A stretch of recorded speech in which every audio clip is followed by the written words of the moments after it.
This is for the nerds, this is for the brainiacs, this what we deserve.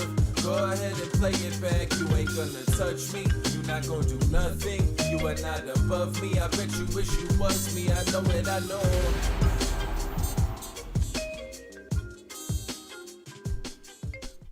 What's up, everybody, and welcome back to a special episode of the Only Friends podcast.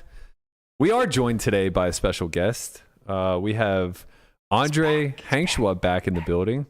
Am I a special guest now? No. Well, for now, we'll talk about your roles moving forward. You're never in the States, so it's kind of tough. He's taking Conrad's place. Conrad sat today out because he was afraid he was going to say something off color. Yeah. I'm not kidding. He types in the chat, he goes, I have a sore throat. Is it okay if I sit today out? I go, no. And he goes, I don't really have a sore throat. I just don't think I can mute myself. I can't control myself. I'm like, you never talk any other day. What's the difference? Yeah. What is different? What is different about today? I missed the tortilla open. I don't. And no one does. And the fact that you brought it up, Brian, honestly, like, we have to talk about this. I'm not kidding. We're going to have to talk about this off air. He's so pissed. Like, enough is enough, man. He's like, why do you keep giving this shit life? This is what you did to Randy in high school. Enough is enough. You're gassing him up for something that no one likes. What did Randy do in high school? 69%. Or sorry, this is what Randy did to Brian. 69% of the people wanted that opening. There were 69 people watching that day. Nice. It doesn't count. Here's what kills me, okay? He doesn't talk at all. He has one job, which is to open the show and have his goddamn Morocco. Somehow, And he misplaces it all the time. Somehow we're back to having the start of every show. Not somehow. You did this. You know what you did. You know what you did. God damn it, Conrad. All right, well, let's talk about Landon. Landon had a big day yesterday. Congratulations, young man. Let's go. Ring winner in the house. Let's fucking go. And then look at third place. Big day for Ham Court. You know you fucking killed it when you beat the king of the fucking WSOP, Corgasm. Legendary name. It's Legendary name, it's not about legendary me, okay. person. 1K ring event. Yeah. Yes. You guys took a third of the prize pool down. We took 74,000 out of 210,000. That's strong. That's so That's funny. strong. Mm-hmm.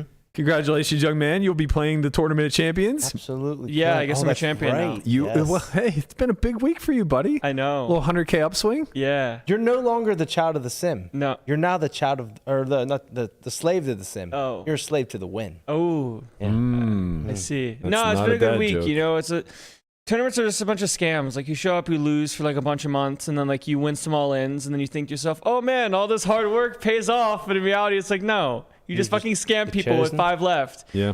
Like, looking at the structure, 4 out of 5 people had 12 bigs or under, like somewhere between 12 and 10, and chip leader had 20. So you're just basically playing all-in flips and who runs the best to see who wins. You don't gotta tell me twice, man. I've been talking about getting these cash streets for forever. You know why, bro? You need to be a live cash player. You need to come to the Bellagio, come to the Win. I'm telling you, man. I'm telling you, these streets are lined with gold.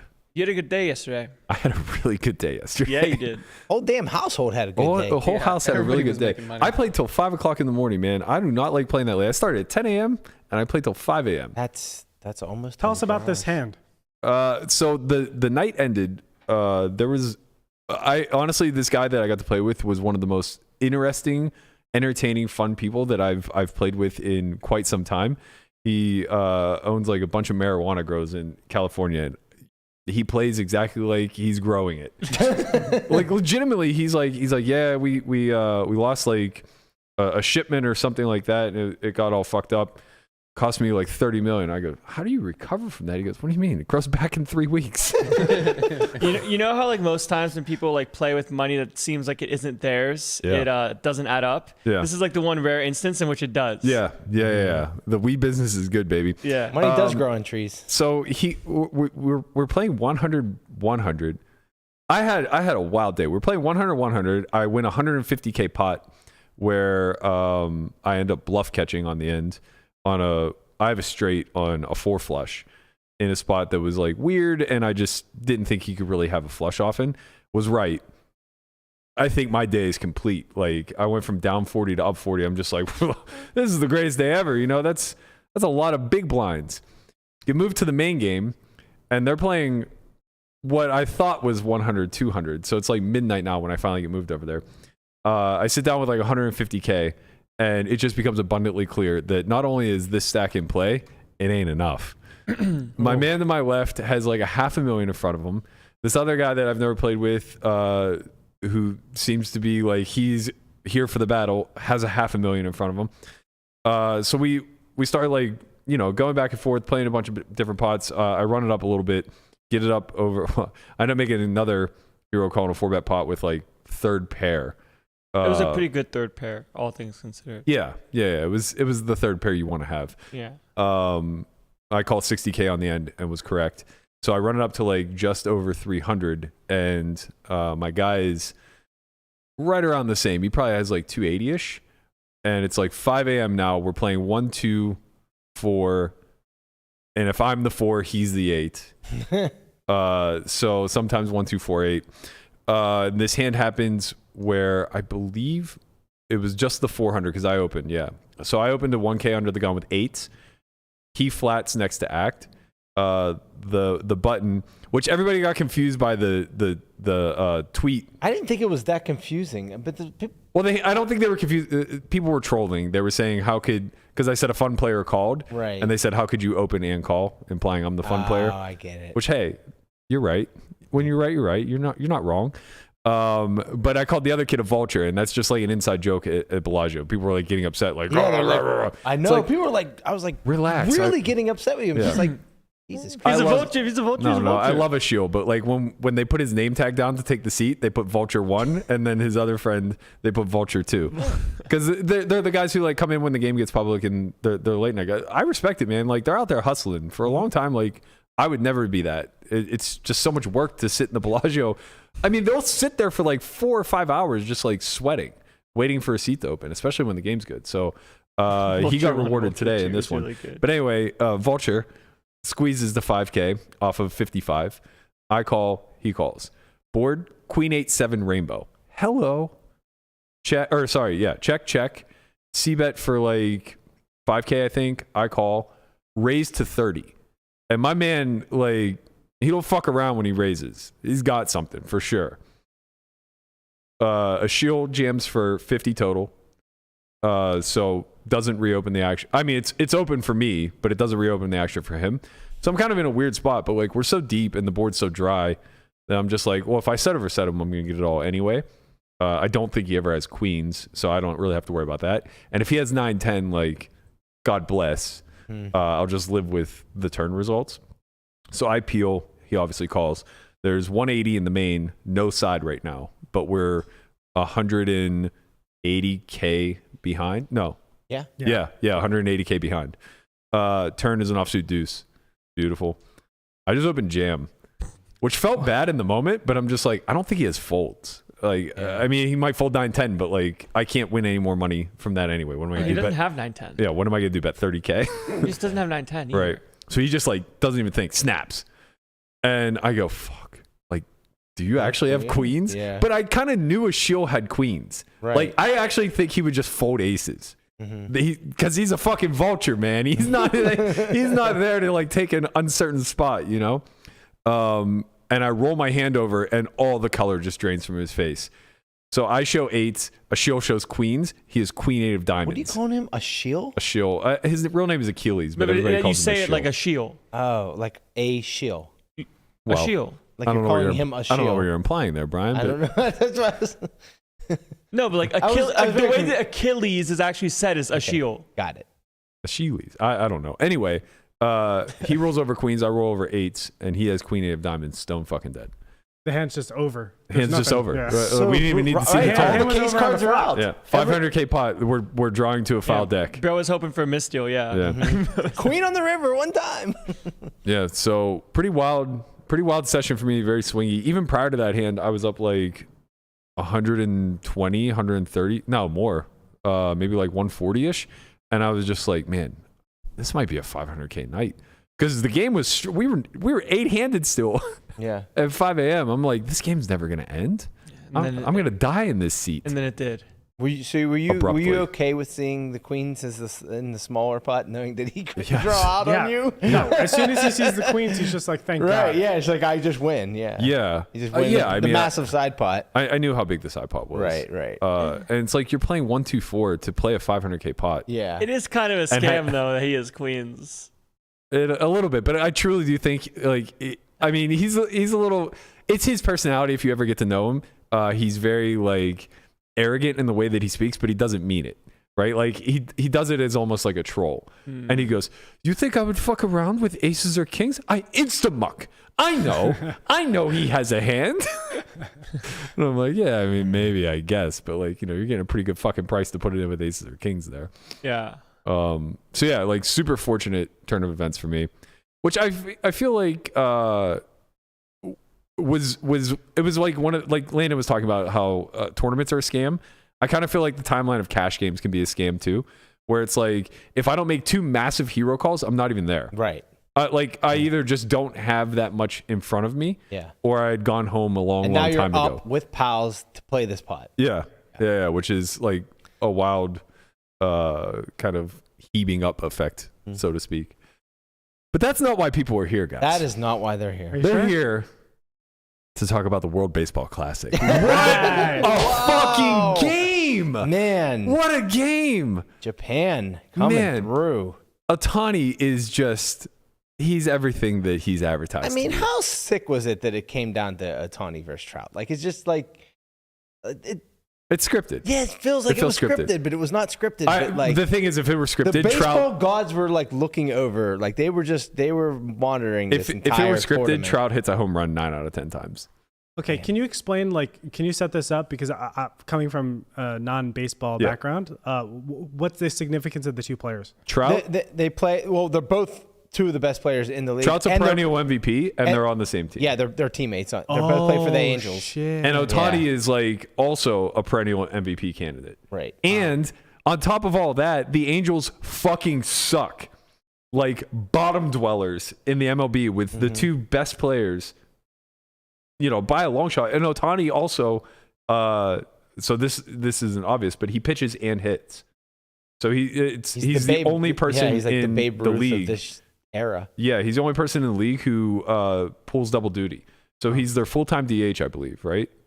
I don't think he plays a position. First, maybe. Maybe. I'm not positive, but I'm pretty sure he's full-time everyday starter. Impossible. And then on top of that, he is throwing 103 miles an hour from the mound. Bro, I remember back in the day, this is like probably late 90s, early 2000s. The max I'd ever see was like 89, maybe 90. Today, you guys pulled it up. It was like 103, 101. Yeah.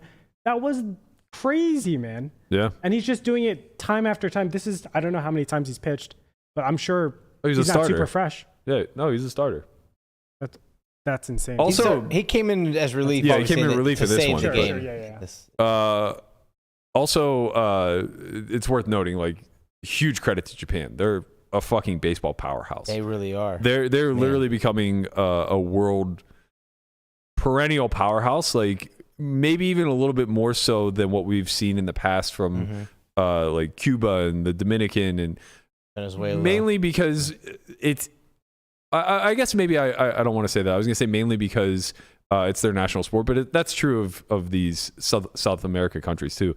I think maybe it's just like sheer population, right? Yeah. Like they're just bigger. But yeah, I mean, like there was a quote I saw about Ohtani in the locker room was saying that Japan has like such high admiration for America because like this has always been our national pastime or sport or whatever, that he had to like talk his teammates down and say like, stop admiring them for one day. Today's the day that we become them. Yeah. Which I thought was really cool. Yeah. It's weird because it's kind of like watching the Little League World Series with adults. Yeah, right. It really is. Kind of what it is, right? A little bit, yeah. The Little League World Series doesn't have this much hype, I don't think. No, the last time the Little League World Series went on that I cared about, I lost many dollars to Hawaii beating South Korea. You took Hawaii? I took South Korea. Oh, bad bet. Hawaii fucking nasty. Yeah. Oh, it was like South Korea minus 350, and then like bottom of the first, kid from Hawaii, first pitch, dinger, and I'm just like, all right, I guess I just lose now.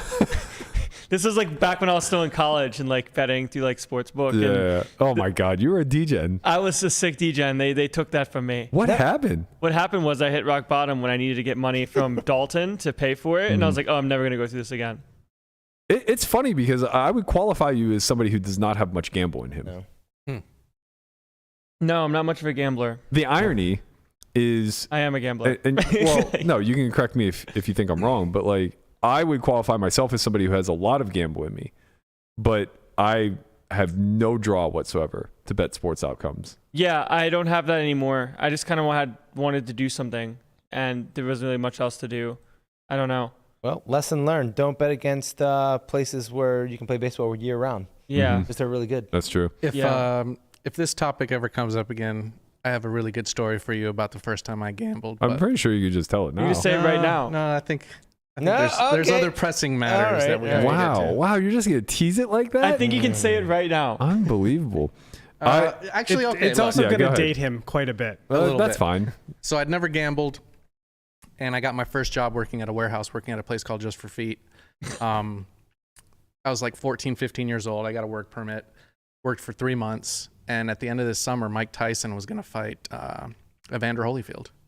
And the guys in the warehouse were talking about, oh, you know, for every like $300 you put on Mike Tyson, you get $100 or whatever. And I had worked all summer, and I'd saved up like $1,600 or something. Oh, no. And I'm like, wait a minute. So if I put $1,600 on Mike Tyson, I win, you know, whatever it came out to. It was like $500. So I was like, man, this sounds like a great idea. So I asked one of the older guys at the warehouse, like, hey, will you put in this bet for me? Snap, everyone in the warehouse is like, do not put all of your money on this fight. And of course, the guy who was a DJ was like, nah, you know, let him cook. So I get all my money. I give it to this guy. He puts it in. I'm like, man, this is going to be the easiest $500 ever. My mom was waking up in between her shifts to like take me to work so I could save up this money to like have clothes for school and so on and so forth. Wait, were you someone that knew about boxing at all, or not really? Oh, I loved boxing. Okay, Yeah, so yeah. you thought this was the lock. I can't lose. Mm-hmm. Wow. So my dad takes me to my uncle's house and we're all there watching the fight, and lo and behold, Crunch. yeah, he gets his ear bitten off, and Oh, man. I end up losing my bet, and I'm just heartbroken. I'm And to heartbroken, lose like and my that. dad and my uncles and my cousins are like, "Why are you taking this so hard?" You're just like Yeah. crying in the corner. Right. Like, And what's going on? Obviously, I couldn't tell my dad because he No, would have beat kill the you. living shit Yeah. out of me. But I knew at some point I was going to have to tell my mom. Yep. And 2 days later, I told her, and I don't think she spoke with me like for 2 weeks. It was Tough lesson. pretty to bad. learn. It feels like that's such a common household dynamic where like the dad is the arbiter of punishment and judgment, and the mom is like the soft spot where it's like, Yeah. Mom, I have to tell you a secret. that's the way it went down. Yeah. Well, It Don't really tell dad. was. Don't tell dad. Don't Oh, tell no, dad. yeah, Don't tell he would've dad. killed me. it's as, funny. as if like they go to bed at night and don't discuss the things that you're sharing with your mother. You would think that he would have learned from that, but he did the same thing with Oh, McGregor and Mayweather. Oh, no. McGregor Yeah. Mayweather. Oh no, man! And when- Everybody got rich off Mayweather. Yeah, No, that's he how- did. He so did. Okay, so I okay. did. Yeah. I took all the money on my WSOP account, and I really wanted to get LASIK. I really wanted to get LASIK surgery. So I was like, all right, here we go. And the first 4 rounds, I ended up going outside because I thought I was going to get sick to my stomach because it wasn't going the way I thought it was going to go. Oh no, it was not Connor. Oh, It was yeah, it looked Connor's like a cooking. sweat. Oh, yeah, yeah. the first 4 rounds, and I'm like, oh my God, like I'm about to I lose did it a again. significant portion of everything that I have. And then by the 5th or 6th round, they're like, hey, come back inside. Like it looks like it's. I remember when that fight was happening. I can only imagine it was equivalent to when the corporation played Andy Bill heads up in limit poker for like infinite stakes, where 100% of the poker world's liquidity was on fucking Mayweather, and you could just like hear a pin drop in poker rooms across America. Yeah, I remember watching that where it really looked like Connor had a couple chances, like landed a few shots where people got a little bit concerned. Yeah, just like the accidental knockout blow. Yeah, and then everyone's just kind of like, all right, wait till round 8 and he's going to get tired and gassed. And that's kind of exactly what happened. Is I think Mayweather won in the 9th, right? Yeah. Where he just, McGregor got gassed and Got him. got him. They did get him. Yeah. All right, let's move on to I Bigger and guess better I would disagree. I have to tell you, I think everything we covered is both bigger and better than what we're about to talk about. Yeah, but not for the people. The people want it. we have no choice now.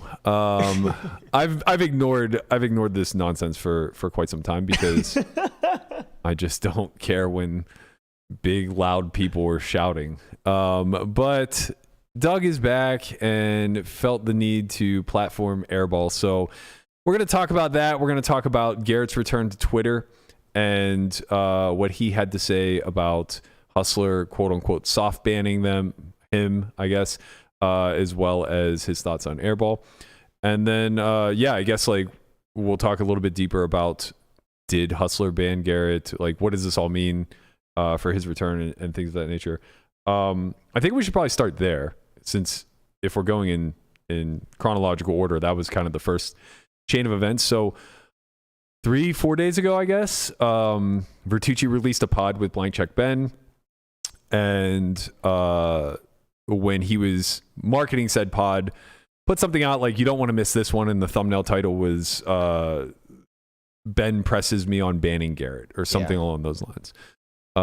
Garrett then later quote tweeted it and said, make no mistake, I'm paraphrasing, but like, make no mistake, it's been a choice not to play on live streams. I'm happy and blissful, kind of being away from poker for a while, but a fire has been lit, and I'll be back at some point. I think I'm getting that relatively close. And from there, like the back and forth just started to kind of unravel a little bit, right? So I was looking, and I think it was that thread that Garrett initially responded to, and it got like some traction. But the tweet that actually got like 5x the engagement, has like 500,000 views on it or something like that, was a response in thread from Garrett that Guapo even said the same thing. We were like, man, we thought Garrett's Twitter was hacked. Right. I don't mean that in an insulting way, just like the way, so this was the original tweet. And you can see it has like 200,000 views. New Doug Polk video is hilarious, yada, yada, yada. But in that thread, he replies to himself or to somebody else and says something like, I can't actually remember. Yeah, here it is. Thank you, Guapo. I needed you. PC Garrett has died. Airball is a bad poker player and a much worse human being. Fuck that guy. Yeah, That blew up. You can see a little it out of character for Garrett. Right. It's right. So like that's the thing. Is like I'm like, yo, come get your mans. Who's out here throwing shots like this? This is a fucking haymaker. And I think that was the impetus for today's conversation that Doug and Airball had with regards to Garrett and getting called out. So Airball's response in general, and this is a lot of what he echoed on the pod, is I'm a bad person. I don't block people from games. I don't rank recreationals the way I want to play with them. I battle anyone, and most importantly, when I get owned, I don't ask for a refund. I want to pull back a little bit before I start to speak on either of these sentiments. What needs to be understood for anybody who doesn't play high-stakes cash games, period, let alone stream games, is that they aren't like your local 1, 2, 2, 5 games where a pool of 50 or 100 people just show up, put their names on list and play, right? We can all understand that they become very private, but more specifically in the stream realm, the stream houses are asking you to basically expose your strategy on camera, expose yourself to the public viewership, and they're utilizing the image and likeness of everybody that they invite to these games in order to build a production house and to build a product, right?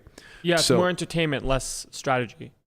Well, you hope it to be, right? But that's not my point. My point is more so that like without the players, the production house ceased to exist, right? So they're absolutely building a product off the backs of the people that they have in the games. And the only value that they can offer in return is a good game. Right. Right? Like, there's no value to be had if the person running the game says, hey, man, I got 200, 400 next week. It's 8 robots and and a solver. Yeah, I mean, the difference in that case is if they start having sort of like monetary per diem incentives. Correct, which is what was the case in early high-stakes poker history. They were paying, I think, $1K an hour to film back then. But that was all driven by online money. So I don't understand. I mean, I do understand because the gloves are off and we're going to throw blows right now. But for everybody who's like coming after Garrett now that previously put him on a pedestal, what's the impetus, right? Like, did he block people from games? I don't know firsthand, but probably. But that was the value exchange. He built, like, Ryan and Nik can take all the credit that they want, and they deserve a lot of it. Nobody builds better lineups than Ryan as far as stream games go. And Nik obviously financed it, so like he has a part in all of this. But without Garrett, they do not take over the market as quickly as they did. Yeah, Garrett's MVP. 100. You have to have a main character. Like they've proven this model time and time again. Live at the Bike for a 10-year stretch was all but nothing, right? It was weaning out post Black Friday. It was the biggest thing in the world when we were coming up during the Poker Road days with Seabach and Gavin and Bart and all of those guys. They had built this massive product that didn't exist anywhere else. But by the time we got into like 2013, 2014, 2015-ish, now all of a sudden a lot more things were rolling out, right? Like we had seen televised poker for now over a decade. It wasn't that new or interesting to have a weekly show, and they smashed it behind the paywall. They went the old its luster. Yeah, they went the old Poker Go model where it's like you either watched it live or you watched it behind the paywall. And I just don't think that like the majority of the community they didn't care, right? There was this lull. Ryan came in and recognized that there was a spot to build a main character arc, and Garrett was the guy. Without Garrett, Live at the Bike doesn't resurge, and Hustler Casino Live doesn't exist, in my opinion. And like, you know, maybe I'm wrong, but I don't think that I am. Like, and I think that that's reflective in every other stream that's trying. Or it takes longer, but they have to build somebody else, which takes much longer. Well, that's the thing that I'm getting at, though, is like I don't know that there was anybody else at the time where Ryan took over for Live at the Bike. Okay, you mean then, like, because now they're trying to replicate it with the Airball Nik. Well, now it's abundantly clear they don't need Garrett anymore. Right. And that's being reflected in the rhetoric from Hustler, in the rhetoric from Nik, etc. Because it's a plug-and-play system. The stream has now become bigger than any one character. Yeah, there's a new superhero. Yeah. It could be Nik Airball now. It could be someone else down the line. It's anybody who's willing to be loud, who's willing to sit deep, who's willing to play, who's willing to gamble, who's willing to take big wins and losses, right? Keating's their other guy. Sort of. Because he's on there pretty a good amount of times when it's like very, very deep, I thought. 3 times. But yeah, the biggest games that they've run are around Keating. Yeah. But that's a whole secondary story, I think. I think Keating and Persons are examples of why what I'm saying is true. Because they can now go to any stream and make that stream one of the most watched for that day, right? Because they bring the formula with them. Yeah. They are the formula, right? They're main characters that are willing to play massive, right? We saw it with the $1 million buy-in. We saw it with the creator game. Like literally any time that these guys show up and say we have 7 figures in our pockets and we're all going to sit down and play, people fucking want to watch. Yeah. So we understand what the template is. And now Ryan's just in a position where he's at the top of the hill. He can just plug and play. So it's working with Airball. And, it's working week in and week out as far as like building the Max Payne Monday show. That's another character-driven show. It's super sharp, right? So they've succeeded in their endeavors. And now Garrett is dead weight because the previous value exchange was I'll play if you give me value in your lineups, right? So like he got good fucking lineups and he won a lot of money because of it. Ryan now is basically like, with all the shit that went down and how much of a stain it put on the brand name itself or whatever, and the fact that we rose from the ashes in spite of it and now can plug anybody in your spot, which by the way, it can't be anyone. It needs to be somebody who's liquid. Right. It needs to be somebody who can battle, right? So it's not like there are just 1,000 Garretts of the world. He may have gotten lucky again falling into a Nik who's willing to pop off, who's willing to sit deep, who's willing to do all the things, right? But let's not pretend like Nik's out here fucking playing world beaters. He's getting the same fucking Friday lineups that Garrett was getting. You know? Like, I don't understand where all of this this conversation is being steered that like Garrett is the anti-hero because he was game selecting when playing nosebleeds and Nik's just willing to open sit anybody. Open sit fucking who? Rampage and Mariano are now the toughest guys in the world to play against. Like, no disrespect to them. They're great players. But, like, Garrett was playing with those guys too. You know what I mean? Who is the fucking elite pro that's getting on the Friday show? More than once. Right. Because when Clicker did play, he ended up getting just fucked by Nik, actually, when he had set versus straight. Right, and he'll never play again. Exactly. Right? Like, there are no invites being extended out to world beaters to play Nik. He's acting like, oh man, this is an open challenge. Like, anybody who wants to come fucking sit Hustler can come play me. It's like, bro, there's a line out the fucking door of guys that would come play you.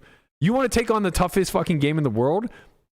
Come sit in an open casino, because the game will fucking fill around you. Right? And as far as like this whole heads up thing goes, Doug reached out to me when I was in the Bahamas and he was like, Nik Airball wants to play heads up. And I literally replied with, I don't care. This is not a priority to me. I can't make time for it, but like, I'll try.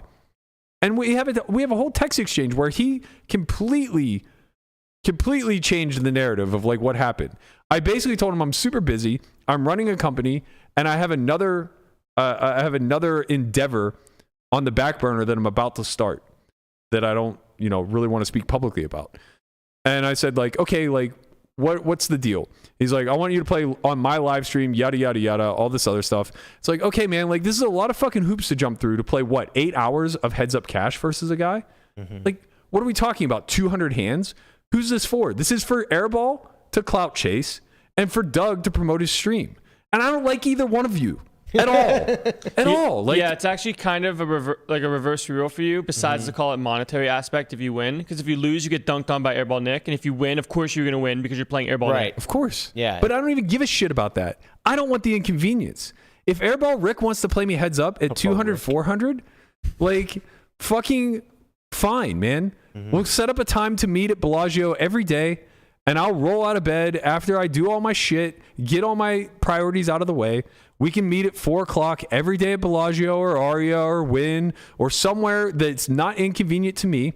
And we can play for a month straight. You think he's booking his flight right now? No, of course not. Because it's fucking inconvenient to him. It's like this guy acts like he has nothing but time on his hands. I thought you were an investment banker. I've never seen an investment banker who spends 100 hours a week at a fucking casino. Like, enough with the goddamn lies. Like, why does everybody lie? Why is Doug speaking with such hyperbole when he could just be truthful and say, like, I entertained the idea, but it's a lot of fucking hoops and I have a lot of things to do. I don't give a shit about heads up poker. I never claimed to be a heads up god. Right? Like, I run a training site, so I should have to take on all comers heads up. No, I play 6 and 8 max cash. Like, you want to talk shit? Like, the game is open. I don't need to play on stream, and I don't need to fucking inconvenience myself traveling to other cities to play for 200 hands against someone that I don't give a shit about. I've never met this guy. Who the fuck is this guy? Right. I don't get it. I just don't get it. Like, I mean, I get it. It's just from like the clickbait perspective, right? It's such clout chasing. Yeah. And why is anybody chasing clout through me? Yeah. I don't get, I mean, like, everybody wants to position me as being this trash poker player who never wins, yada, yada, yada, but yet somehow I amplify your clout by bringing my name into your mouth. This doesn't make any sense to me. Am I shit or That's not? because you're thinking too hard about it, man. That's true. You're using your brain. You're That not is allowed to true. use your brain. That is true. I don't really get it. What I find to be problematic about all of this is not Airball, whatever. I truly can't even. I keep calling him Airball Rick because that's what Melissa calls him. calls him Airball Rick, so we've called him Airball But Rick. it's Nik Airball. Right. Yeah, I think in our title we have Airball Nik. But I think it's Nik. It's Airball. Nik. Well, I don't give a fuck, man. Fucking air it out. Investment banker Nik is If his he had a name. little more clout, we would get his name right. Yeah, that's true. No, what I find to be somewhat problematic about all this is how hard people go to align themselves with Vertuci and Ryan. Like, I think it's a really slippery slope to go down whenever these two seem to just keep shooting themselves in the foot publicly over and over and over and over again. Vertuci literally just spent a week publicly apologizing time and time again, and they're all non-apologies for what it's worth. But and like, you know, they're non-apologies because he starts every single one of them with, some won't believe this, but We've seen 7 different apologies with, you won't believe this, but I swear I'm being genuine. That just is a mark of being disingenuous, He right? did the same thing with Mickey, and he did the same thing with Robbie when they were on the pod, and he's like, now, I got to preface this. I didn't tell them to say this. 100%. You know, it's the same And Robbie thing. told me Robbie literally told me that he baited her into doing that. He said, I want you to, and then like brought me up. Right. So To it's be like, fair, he's though. such a fucking liar. Yeah, he always prefaces everything for like 30 minutes before he actually gets into He does it anything. because he knows that we can see through the bullshit. Of course. The whole thing that I'm trying to arrive at is that, like, not only are these non-apologies, and then he's so embarrassed by the non-apologies that he has to take them down because this is now deleted. On top of that, though, he then like doubles and triples down on the bad fucking take. And continues to do this publicly over and over and over and over again. And his loyal quote unquote family keeps standing up to like hold him up as he fucking falls down. And it's like, I just don't understand. Like, I see people that I know for a fact would never say a crossword to Garrett's face that have chosen Nik over Garrett. D Moon being a great example. Like, Garrett blocked her, she's upset. And I know that she's friends with Ryan and Vertuci. She would never say a bad word to Garrett in the past. None of these people would. Yeah. And whether it's because they thought he gatekept the games or because they legitimately have no problem with him otherwise, suddenly there's a chance to pile on now. And the battle lines are drawn. It's Garrett versus Hustler Casino Live. And the remarkable thing to me is people are choosing the stream that publicly published a report that said they had dozens of weaknesses in their security protocol that could have been cheated. They had a man steal $15,000 from the player who was accused of cheating in-game, who then disappeared off the face of the earth. They have all of these red flags that if we weren't close to the situation, if we were just an objective onlooker, you know, looking onto the banking system for perhaps, and somebody saw all of these things line up, we'd be like, those people are corrupt as fuck. People are fucking corrupt, man. Why? And it's this emotional, like, weird parasitic relationship that gets developed of like, I'll scratch your back. I promise. I'll always have your back. I'm loyal to you.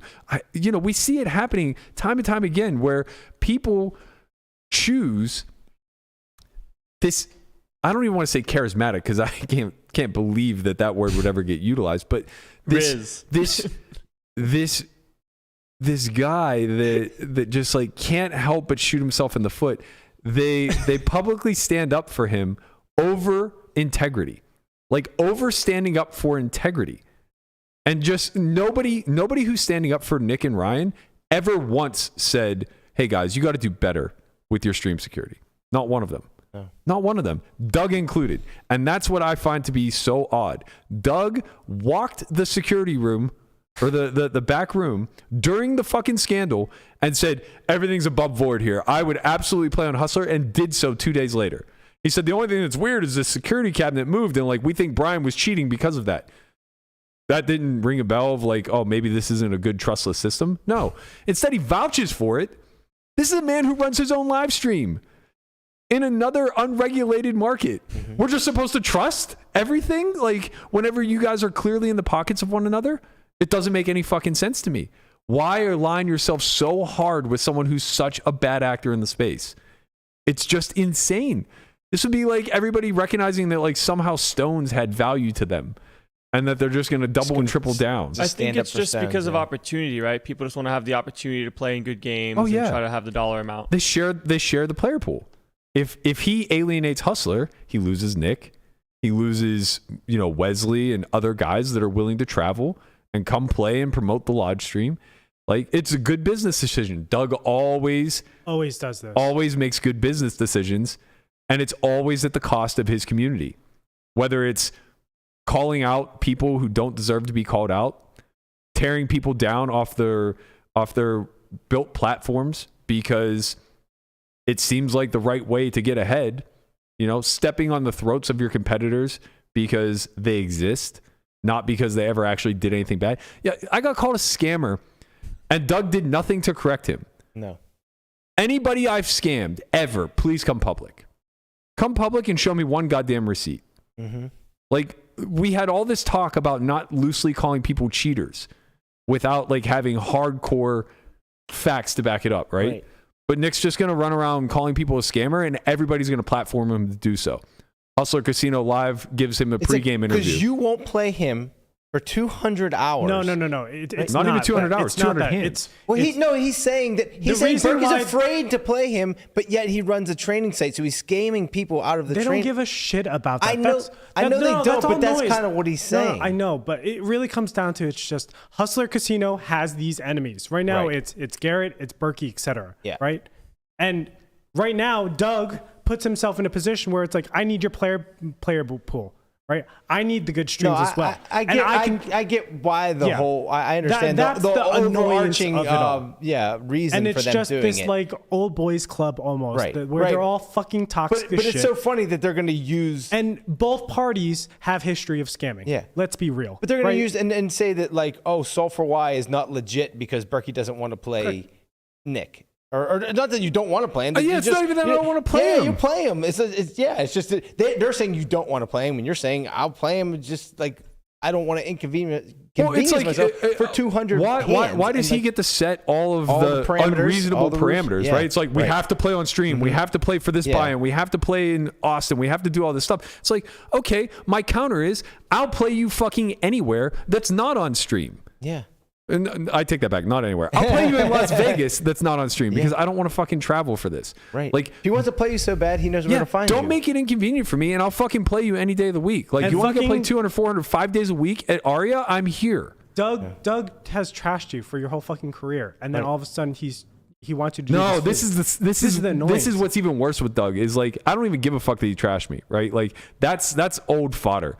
We've been at this forever, and this is the way that he tries to get ahead. I get it. Sure. It's that he texts me and talks to me like we're friends. Mm-hmm. Like he's always just like super cordial when I meet him in person. This is what I'm talking about. People have Twitter fingers, man.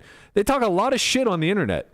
And then whenever they see you face to face, they don't have a fucking crossword to say. Well, he fucking did that with Negreanu, right? Yeah, of course. And Negreanu fell into it. Like they became buddy, and now he's doing cameos on his content and shit like that. Taylor Swift said, you say it in a tweet, that's a cop-out, but if you say it in the street, that's a knockout. T Swift. Mm-hmm. T Swift. Back to T Swift. She knows.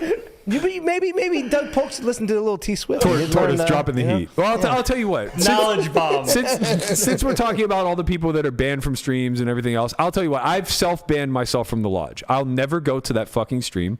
I'll never, ever give them any business. So if the idea here was to get me to play Nik Airball heads up on the lodge stream, fuck you. It'll never happen. I would play on Hustler before I would play on the lodge at this point, and I'll never play on Hustler. No, you will not. It's just not going to happen. You two are the only two streams that I'm positive have no protocols to your securities, right? It's like, or at least I shouldn't say I'm positive, but like have done nothing publicly to allow us to understand that the streams are secure. Right. Everybody else is operating in Nevada gaming regulated environment, or they're using the no peak option on Poker GFX. Right. If you're not doing that, I don't want to fucking play. Yeah. I'm out. Yeah. Of course, it's not worth it. It's just not worth it.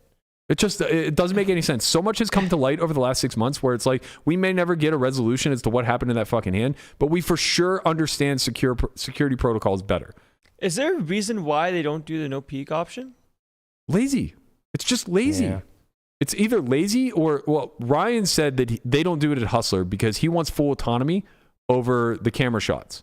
And he wants to know precisely what everybody has. But that's God mode. That's literally God mode for no good reason. Knowing the two hands that are involved don't allow you to direct your cameraman any better. You see where the action's at. Tell your cameraman to be on the guy who has the cards. What's so fucking hard? Like, why do you need to see that it's ace-10 suited instead of, just two blank cards that are being read? Doesn't make any sense. And why are we just so accepting of it? It's this thing in the community where everybody always says in the free market, you speak with your wallet and you stop showing up. But we've never done that as poker players, and we never will. No, because we see things for dollar amount and EV and value. Yeah. Yeah, you could tell everybody playing on Hustler that they're, and this is a hyperbole, I want to preface this, I'm not accusing anybody, but you could tell everybody on Hustler that they're being cheated out of 10% of their win rate because someone's getting access to whole cards and they'd all still play. Yeah. They think they could beat it. And I know this is true because this is what happens in home games. People are like, the rake's too high, you can't beat it. Or they're definitely cheating you, you can't beat it. And they just keep showing up. It's like, yeah, well, we'll see. It's like, well, where the fuck else am I going to play 200, 400? I want to gamble. Yeah. It's like, here we are. Here we are. I just, man, Bro just cooked. I said I wasn't going to get fired up about Nah, this, but it's hard not impossible. Impossible not No, to. I mean, listen, man, you have a lot of integrity. You've lived your life a certain way, and then people try to tear you down, and it's just like you deserve to speak up and speak the truth and let people know the truth. Who you really are.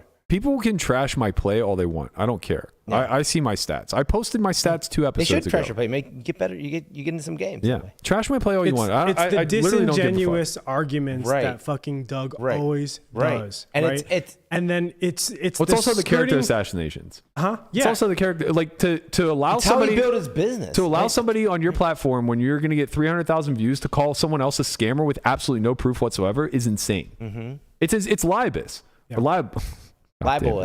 libel. Yes. Libelous. Libelous. Thank you. It's absolutely insane. And like, I don't give a fuck about that. Like, libel, whatever. We're in the internet age where people just like run their mouths. But when do we start to hold people responsible? Sure. Like, It annoys me because it's so it's deliberate. Right. That's what annoys me about it, right? Yeah. Like I have no clue what the fuck Nik Airball is doing, but for the most part, it seems like he's just playing a character and that's it. right. Right. I don't know exactly what his deal with. I don't know his background, etc. He found an in with Hustler. He has this character. He can now, use this to go around and play games that are mostly, pretty decent for him. Yeah. So I understand. You his think angle. there isn't a single pro in the world who wouldn't fucking do dirty things to be on that Hustler Friday show every week? Of course. You know? But with Doug, this is where the almost the pettiness comes in, and it's fucking annoying, right? Oh, Where it's just he gets giddy over this kind of stuff. every single little tiny micro chisel that he can do to fuck over people, he'll take that, Right. and yeah, And the irony is, like, he's very much like Nik in his bad takes. Like, if we just look back over the past year, we have a coin flex fucking scandal sure, or whatever that he had some part of promoting. We have the whole fat shaming issue with the Sports Illustrated cover that he, again, just doubled down on that take. There are like these countless ways in which when you have a platform, you have a responsibility to just, not being an idiot. And I'm It's a guilty. hard task. It is a hard task. I'm certainly guilty of some idiotic takes. Same. Don't get me wrong. But like, think things through before you just do it for some sort of cash grab. And I'm not saying that that's necessarily what CoinFlex was. What? Melissa. Sorry, Melissa did just put something pretty I mean, interesting. hey, She donated. It's a super chat. It is Yeah. a super Melissa, chat. I'll read it out. Go ahead. We can discuss it tomorrow too. So Melissa's just donated $1.99. Thank you, Melissa, for super chat. keep the lights on, baby. Yeah, Berkey, fuck, marry, kill, Airball, Rick, Doug, or Nik Vertuci. Man, that is so tough. Thank you for your. I already know openness. who he's gonna marry. No, do you? Because I don't. Yeah. Yeah. The difficulty is that it's also hard. I mean, you should marry. I think Doug is Airball. the no. No, because he has the most money, right? No, but We don't Doug know. seems Oh, we like don't he'd be know. a good We think, spouse. yeah. Yeah, he seems responsible and Who has- is- Doug. It's not. yeah. It's not who you want to love the most. It's who you want to torture the most in these Mm-hmm. cases, right? Well, Well, I I don't mean, know. I Mary- mean, with Mary, you're stuck for life. Yeah. Are Yeah, you? but you could, I've Divorces seen some happen. pretty abusive. I mean, you've seen. Never mind. Asian couples are very I abusive. don't I've know, seen man. people- Nik made a mint on that fucking real estate thing. He might be caked up. Nik? Yeah.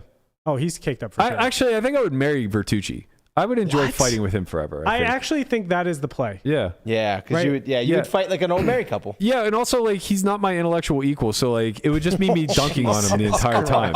Come on. Oh, I'm just saying, Man. Nick and Doug are very intelligent people. damn. Like Nick is pretty average. Sorry, Nik Airball and Doug are very intelligent people. And somehow he makes money, so you could just have him go out of the That's what house I and mean. do stuff. And That's what I mean. You're just a husband. Yeah, It's yeah, fine, yeah. bro. Yeah, I think You're that living would life. be. I think I would marry See, this is the Vertuci. play. Yeah, I think I would marry Vertuci. And All then, right, we got 2 more options Yeah, here. fuck you. Look, you can't say you're gonna kill someone. No, on yeah, air. you can't. Yeah. I would fight if I had to fight someone. I would fight Doug. Yep. So I guess I'm fucking Airball. Yep. Okay. Yeah, that's. I mean, Yeah, marry, fight. that'll He's be like a big teddy bear. that'll be a comfortable fuck. Yeah. Nice and cushy. Oh. Oh. Thanks, Melissa. Thank you for Thank you for your input, Melissa. We really Yeah. appreciate you. Oh, causing fucking problems from afar. This She's is gonna be on tomorrow, right? she's gonna be on here tomorrow. We're looking forward to. Couldn't come at a better time, really. Right. You couldn't, We you really could need not write Melissa it here up. today. Seriously, No, yeah. she would have been so spicy.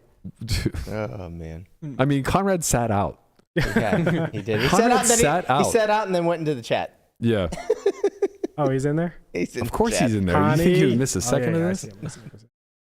Oh man. All right. So now that I've gotten my piece out of how I feel about this whole situation, let's talk about the bigger topic at hand, which I think are twofold. One, let's talk about the Nik Garrett dynamic and a bit of the shade that's being thrown back and forth. I guess it becomes a little bit tricky to navigate, right? Because like Garrett's tweet is a bit. It's a bit. What's the word I'm looking for here? Whenever you Out of character? no, well, yeah, it's a little bit out of character, but no, like whenever it's. I'm struggling to find my words here. I'm hot, man. It's a bit Spicy Berkey. cryptic, right? Like he's basically saying Nick's not a good guy, but like I don't know Nik Airball. We're talking about. Right. I don't know him at all, so like, I guess I would like to know more as to why he's not a good guy. I would like to know. I could be convinced. Hey, Garrett, we have a Zoom link open if if you want to call in, buddy. Yeah, same to you, Airball. If you want to call in and run your lapper. Yeah, I really don't have enough information to know whether or not Nik is like a bad guy. To me, he just is a character, and Yeah, I almost I see that. appreciate it to an Yeah, it's almost extent. like WWE. I mean, I've never met the guy. I had no Yeah. bad words to say about him until he started dragging keep my fucking name out your fucking mouth. But I don't like, even mind that too. I mean, it's I know, what I know. I didn't care until Doug platformed him because like before he was on the Vertuci podcast and like one person would tweet at me and be like, Nik Airball called you out on. It's like who Yeah. cares? 12 people watched, and then it was like on the Hustler pregame show and like nobody cares. That's why he's looking for a bigger platform. But I think that like I know Eshawn. I don't know him well, but I play with him a bunch, and he vouches hard for Nick's character. And I like Eshawn. I think he's a good kid. Like I imagine he's a decent judge of character.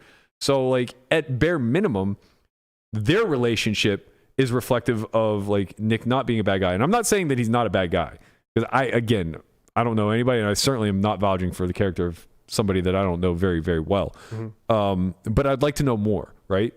And then in the inverse, Nik kind of called him out for game selecting and shutting people out. But it's like, okay, well, where are these people that Garrett shut out? Why aren't they playing now? Now that you're taking on all comers, Yeah. right? Like, where's Art? Why isn't he getting a Friday seat every week? Because like that one I think was pretty public. There was some falling out between Garrett and Art where for one reason or another Art didn't play.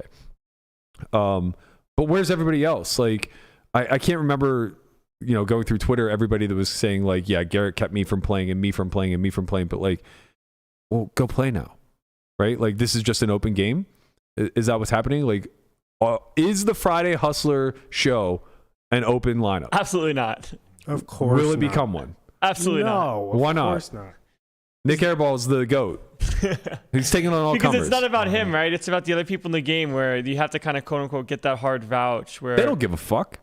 They all want to play with Art. Bro, They all want to play with good players. Conor McGregor was never the best fighter in the world. No, he wasn't. He had 2 belts. He did have 2 belts. He was good at It's navigating weight the classes. same exact thing. That's why I appreciate Nik Airball a lot for what he's doing and putting in stuff. And yeah, of course, you're the collateral in here. Whatever. I don't give a shit about that. I'm the one who says we need a Vince McMahon in poker. We need the WWE. It's just it'd be nice to be clued in on the script. You just want to be Yeah, in the WWE. You know, you want to be John Cena. What they do well is they let both people in on the script rather than just handing it to one guy and say go fucking nuts. But for like Connor and Chael Sonnen, it's not the case. No, that's true. Referencing UFC and shit like that. Yeah, that part's true. Well, I imagine Dana White and Connor had some conversations about what his persona would be. Surprised. I'd be really surprised if like Chael had a conversation with Dana at that time. I don't know. I mean, you have to remember, like, we see UFC as like this massive entity, right? Like as big as, not as big as the NFL, but like on that level. But the reality is, like, Dana seems to have a relationship with all of his I don't want to call them His workers, but stars, his stars for sure, right? But you'd be surprised how little time Dana actually has to No, I wouldn't be surprised at all. Yeah, of course.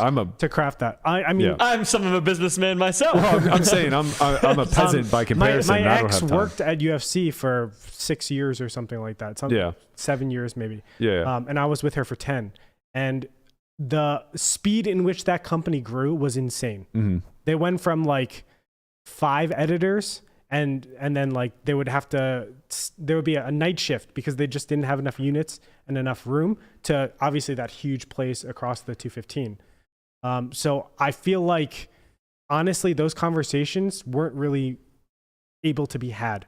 Right. Like the Vince McMahon type of conversation. Yeah. Sorry. I'm not implying that he's out there scripting UFC, but I would have just imagined that, like, as a Connor emerges and is willing to be that character, I'm sure there was some strategy discussion around, like, okay, well, let's spin it. Whether it was with the fighters themselves or just him and his marketing team, he doesn't get that big for no reason. Same thing with, like, Chuck Liddell. Like, the only reason I know Chuck Liddell is because he's on Entourage. The fuck is a Chuck Liddell? But the like, Iceman, bro. Yeah, but like, that even the nickname the Iceman, like they work that spin in, right? And I think it's great. And again, like, I'm agreeing. Like, I don't even care that I'm Fallout and all this. Like, whatever, man, run your fucking trap. I don't give a shit. But I do care about the fact that, like, so many lies are being told where, like, the public's falling hook, line, and sinker for it. Yeah, like, Nick's not playing fucking public games, man. Yeah, there's clearly like a threshold as to like what you can and cannot say about someone, like is or is not tolerable when it comes to the public accepting and persona of that stuff. Right. Where if someone wants to quote unquote call you a scammer, that's completely different than saying you suck at poker. Yeah. Like, whatever, man. I suck. Well, fucking come get it. Like, if I'm the whale, come chase me. Yeah. That's fine. But they've like, been trying. No, they're Maybe not. I'm using the wrong person. You know who Colby Covington is? No. Yes. Oh, yeah. He plays poker, actually. He might be more so like Nik Airball. Okay. So Colby Covington, like, Really scripted. yeah, he's super scripted. He's a super character, but he went to Brazil, I think it was. Yeah, I started talking about And the then just saying- this is the white Yeah. guy who was talking about the steroids or whatever? No, he was like, all you people in here are apes or something like that. Okay, Or that's like, very you're bad. all He you're all went real backwater hard. savages. That's that kind bad. of That's stuff. bad. And he like goes really hard into being very divisive. Yeah. And of course, half the population loves him. Well, yeah, that's how division works. Well, which means the other half does not, right? Matt's part of the other half. That One of the brilliance I thought Chael did when he was fighting was he had like iron tight logical arguments against everybody, and he just eviscerated people.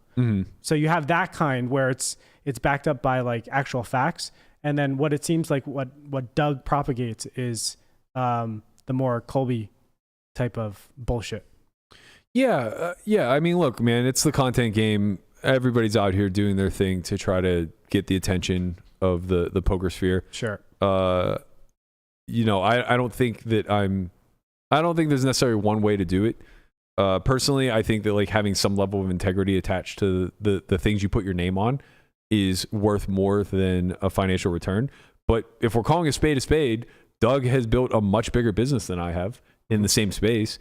So it's not like as if he hasn't been rewarded. And I'm not even implying that, like, my way is the correct way.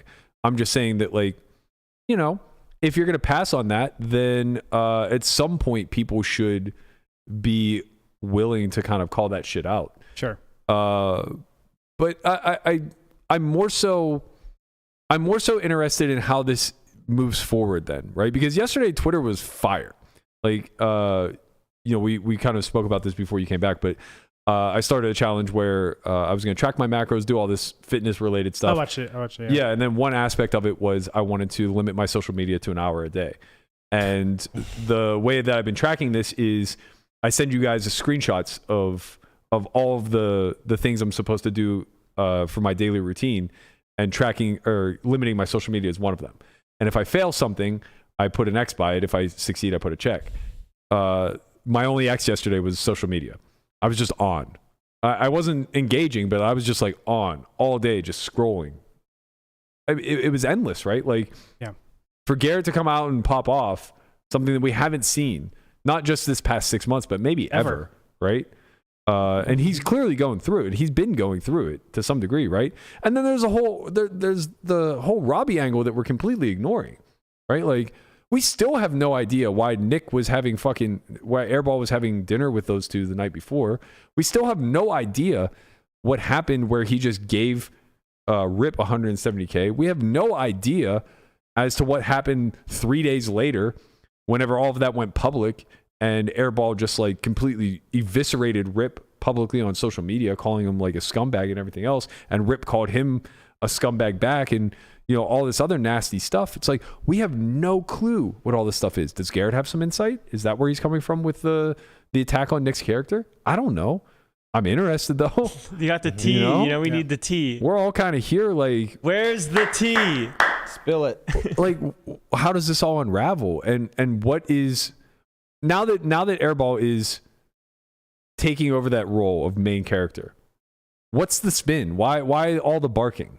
Right? Because he's already accomplished what he set out to do. So what's the spin moving forward? Is it to play Garrett at some point? Is it to... Well, I don't think it's even that. We're just monetizing off of controversy. Look, like from Doug to how Hustler does their stuff, everything's been based on controversy. Even if you look at Poker Go, their top videos are all controversy. It's all Phil Hellmuth or blow-ups or whatever it is. Yep. Right? Yeah. It's across the board, and that's facilitated or instructed by the social media and YouTube algorithms, which is, for most of these places, their main monetary source. So as long as that's the case, we just continue the same thing. I don't think he needs to play him at all. I think all this stuff just needs to be stirred up. That's the major thing. Yeah. Right? Because at the end of the day, this is your hero content. This is your primary content, or premium content, excuse me. Yeah. And then the stuff that makes you money is your base level content, which is for Doug it would be like your poker hands. For Vertuci, it's his regular stream. It's just mindless watching. Breaking news! This just in. I'm still a douche. That's the daily content. I mean, it sucks that all of this, everybody who's platformed right now, really comes down to what is the algorithm for YouTube and social media. Right. Right. Yeah. It's completely facilitated by this. Yeah. Right? Which I don't know if you saw it, but Livbury did a really interesting short. It was maybe a 12-minute long short film on this concept of Moloch. And it's basically the idea that division and negativity drives more engagement by compounding interest, essentially, than any sort of positive reinforcement ever could. Which is kind of fascinating because that is seemingly the death spiral that we're in when it comes to content creation. And I think that's what leads to all the burnout, right? Like, it's exhausting. I don't want to get on here and talk about this shit. I truly would have rather have done a hour-long episode on the World Baseball Classic that got 200 viewers over what we're doing right now that's going to get 20,000. Mm-hmm. Right? And I'm being completely genuine about that. Like, I would so much rather have gone through that at bat between Ohtani and Trout, have gone through the path for Japan to get there and come back versus Mexico in the final innings. All of that stuff is so much more interesting to me. Sports are so amazing. They're so great and so painful and so much fun to watch. But more importantly, they're just neutral. Yeah. There's no characters being assassinated in it. There's ideas being assassinated. You hate the Browns. Well, I hate is the wrong word. Is it?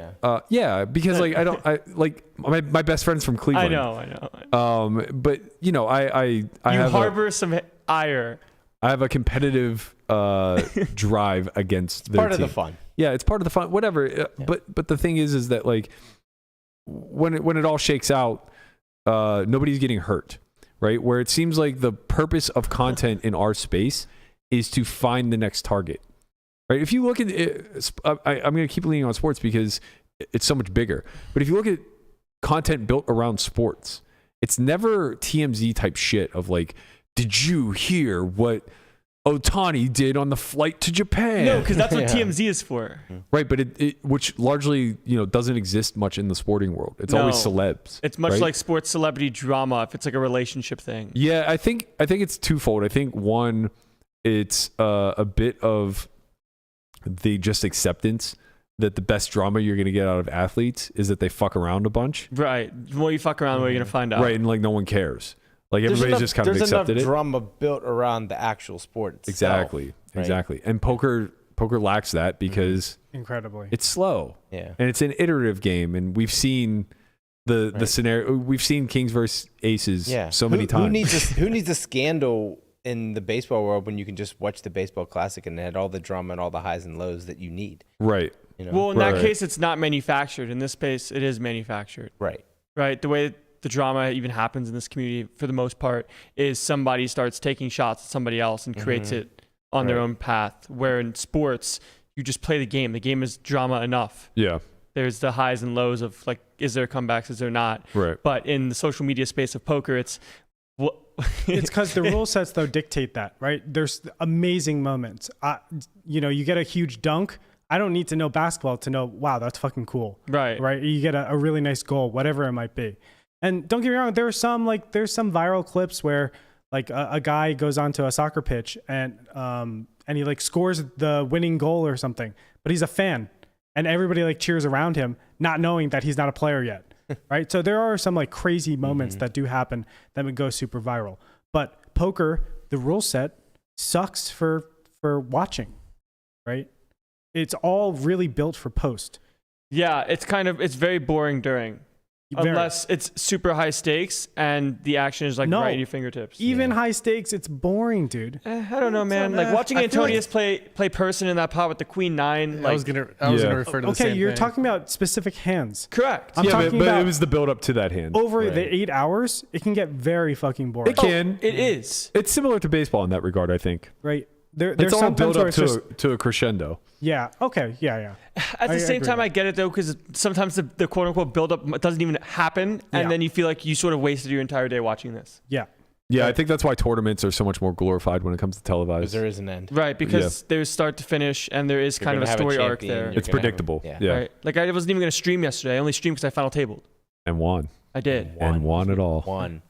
Getting that jewelry. It's like I wouldn't have streamed if it was like just out of nowhere. It was one tournament I was playing. Which finger are you gonna wear the ring on? Got to be the ring finger, right?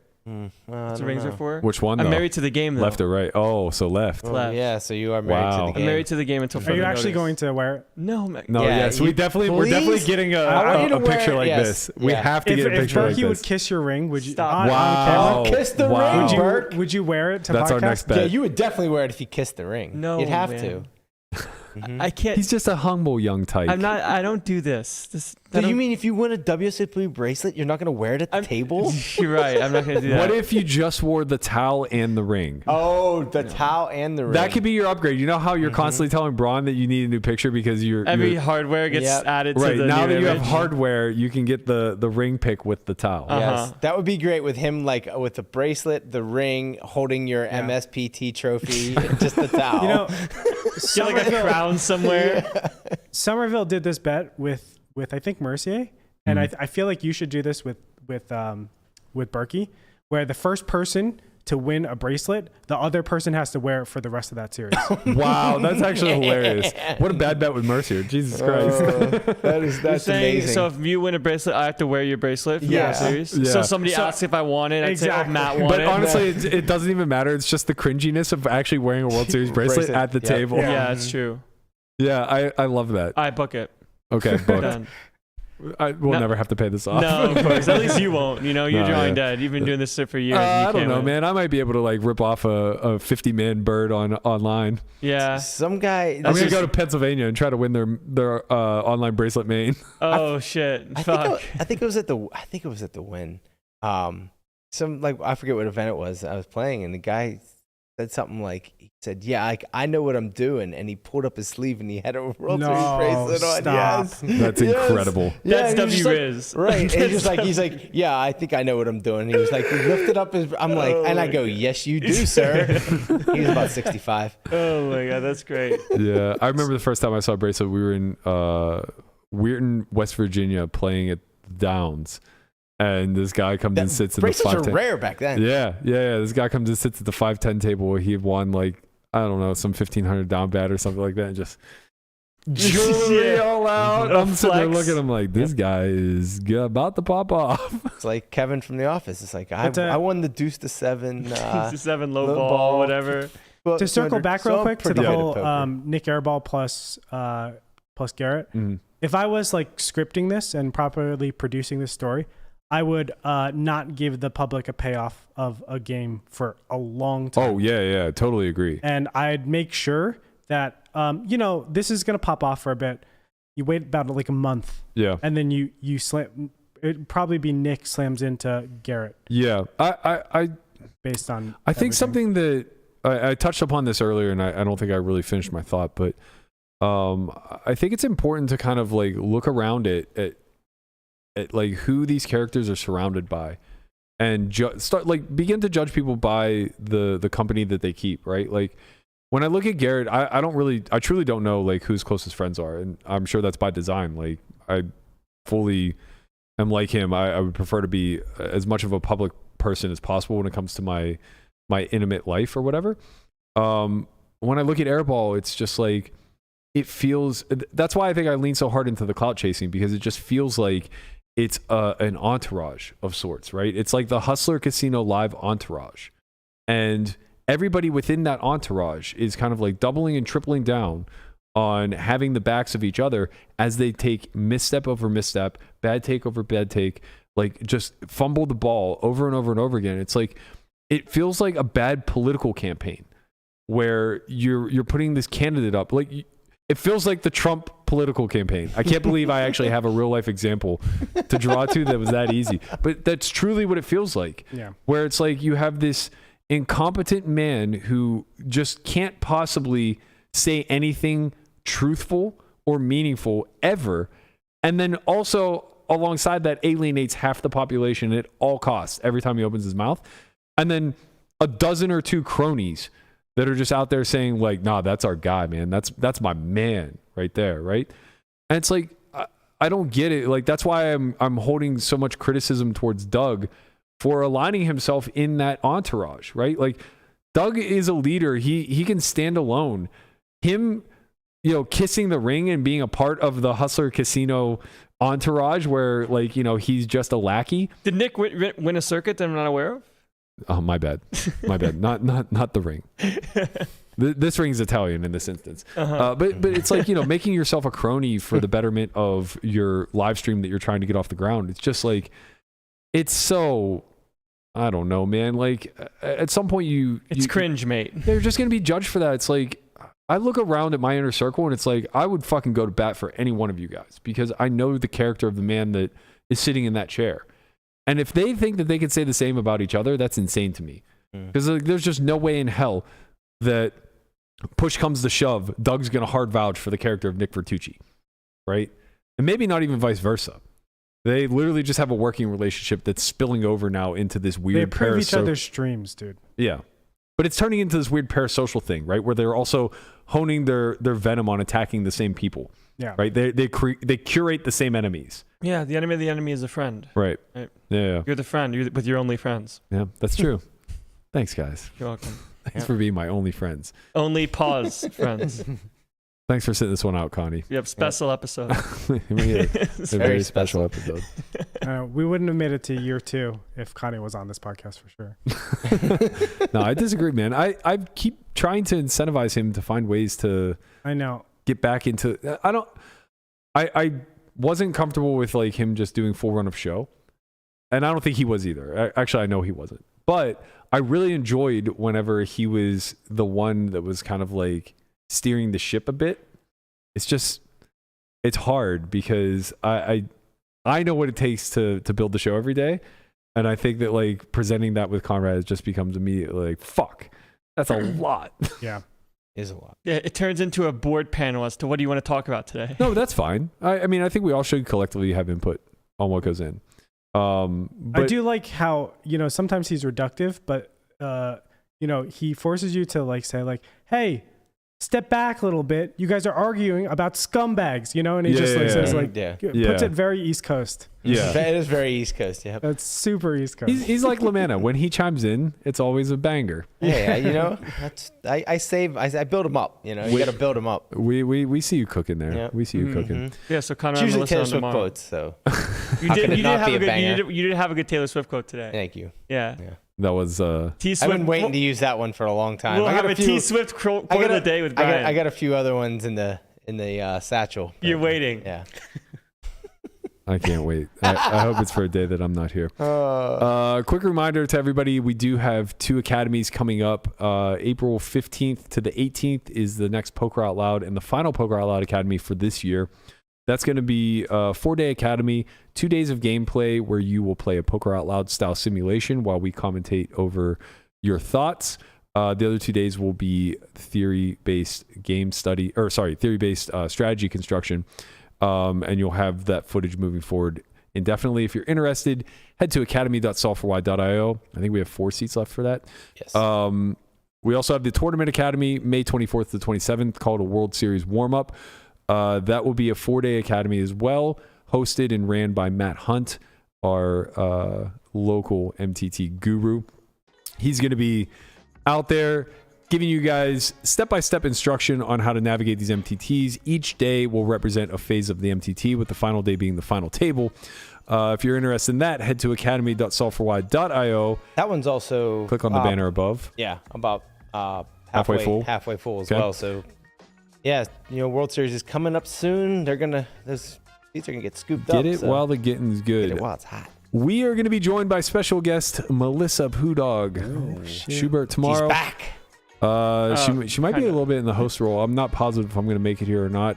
It's I depending don't know on how you game made it time. here today, to be honest. I slept like 3 hours, man. I'm fucking Jesus beat. Christ, bro. But Let him sleep. I may be here tomorrow. It depends if I'm playing or not. Otherwise, she will be sure to steer the ship totally off the tracks, I'm sure. The train. love it. Yeah, the Melissa train and off the Conrad tracks. are back. I'm We're for sure subbing out coming you tomorrow. for Melissa and Conrad. Yeah. This is It's going to be great. Thank you guys so much, as always, for tuning in. Thank you guys for getting us to 50,000 subscribers. We're there. If you haven't already, please like and subscribe on your way out. Don't forget to leave a comment. Let us know what you think about Nik Airball as the new main character. Let us know what you think about as Garrett, no longer playing on Hustler Casino Live.